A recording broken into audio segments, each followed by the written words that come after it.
Nakuba izibalo zobugebengu zehlile kodwa bangu 6,545 abantu ababulewe kulelizwe phakathi kaNtulikazi noMfumfu nonyaka.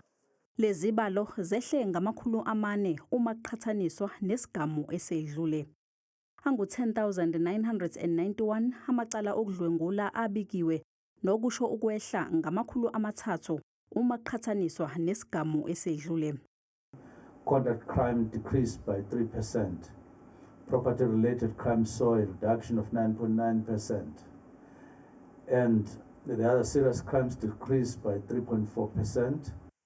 Zenyukile-ke izibalo zokuzama ukubulala, ukushaya ngenhloso yokulimaza. The only increase observed in attempted murder, assault with grievous bodily harm, intent, and commercial crime, which rose by 2.2%.